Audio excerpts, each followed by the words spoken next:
5 दिसंबर 2016 को जयललिता, जो कि तमिलनाडु की चीफ मिनिस्टर थी, का चेन्नई के अपोलो हॉस्पिटल में निधन हो गया।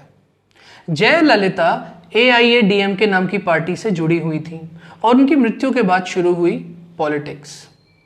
सितंबर 2017 में एक कमीशन ऑफ इंक्वायरी का गठन हुआ, जिसका काम उनकी मृत्यु की जांच करना था। इस कमीशन का असल उद्देश्य जयललिता की सहायक VK शशिकला को फंसाना था। अगस्त 2022 यानी कि लगभग 5 साल बाद इस कमीशन ने अपनी एक रिपोर्ट सबमिट की, जिसमें रिकमेंड किया गया कि शशिकला और कुछ अन्य लोगों के अगेंस्ट इंक्वायरी की जाए। इन सब के बीच तमिलनाडु में गवर्नमेंट ही चेंज हो गई और अब देखना है कि नई गवर्नमेंट इस रिपोर्ट पर क्या स्टेप्स लेती है। इन सभी घटनाओं से जुड़ा हुआ है हमारा आज का article, flogging the dead on Jayalalithaa's death and the probe panel's report. Welcome to Angrezi Sutras. मेरा नाम है पल्लव और हम कर रहे हैं द हिंदू एडिटोरियल की daily analysis. Flogging the dead का मतलब होता है किसी ऐसी चीज पर फोकस करना जिसका कोई पॉजिटिव आउटकम नहीं निकलने वाला है। प्रोब का मतलब होता है जांच, ये एक नाउन है। पुट टू रेस्ट इडियम के कई मतलब होते हैं। इसका यूज आर्टिकल की शुरुआत में किया गया है, जहां पर इसका मतलब है to prove that something is wrong, कोई चीज गलत है। इसका यूज टूवर्ड्स द एंड भी किया गया है, जहां पर इसका मतलब है to stop focusing on something, किसी चीज पर ध्यान देना बंद कर देना।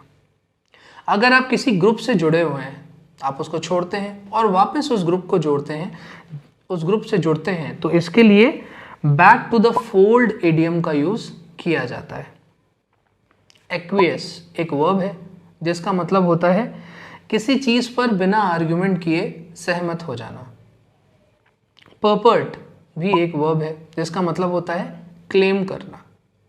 एंटैगनिस्ट एक नाउन है जिसका मतलब होता है एनिमी, अपोनेंट।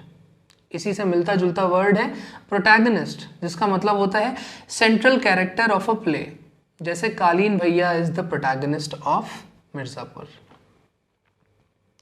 मीट आउट का मतलब होता है देना। कंस्टिट्यूट करने का मतलब होता है बनाना और कंस्टिट्यूशन का मतलब होता है बनावट। So constitute is a verb and constitution is a noun. बहुत सारी चीज़ें जो आपस में इंटर रिलेटेड होती हैं और जिसकी वजह से किसी और चीज़ का फॉर्मेशन होता है, उसको मैट्रिक्स कहते हैं।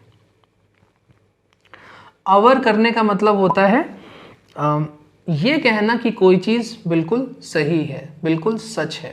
It's a verb. अब टीम का मतलब होता है कई बार, मैनी टाइम्स।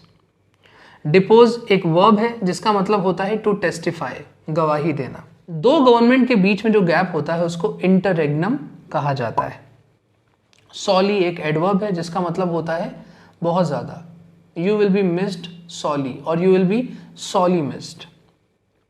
सगैसिटी एक नाउन है जिसका मतलब होता है समझदारी। पॉलिटिकल कारणों से जो कार्य किया जाता है उसको पॉलिटिकिंग कहते हैं। 5 सालों तक एक चीज़ की इंक्वायरी की गई जिसका कोई फायदा नहीं होने वाला था।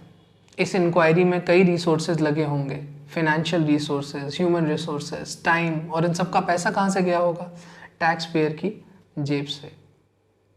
किसी ऐसी चीज़ पर इतना एफर्ट लगाना, इतने रिसोर्सेज वेस्ट करना, क्या एक फ़ायदे का सौदा है? बिल्कुल भी नहीं। राजनीतिक पार्टियों को ऐसे स्टेप्स लेने से पहले हम लोगों के बारे में, यानी कि टैक्स पेयर्स के बारे में भी सोचना चाहिए। आई होप आपको इस आर्टिकल से कुछ सीखने को मिला। अंग्रेजी सूत्रास साइनिंग ऑफ।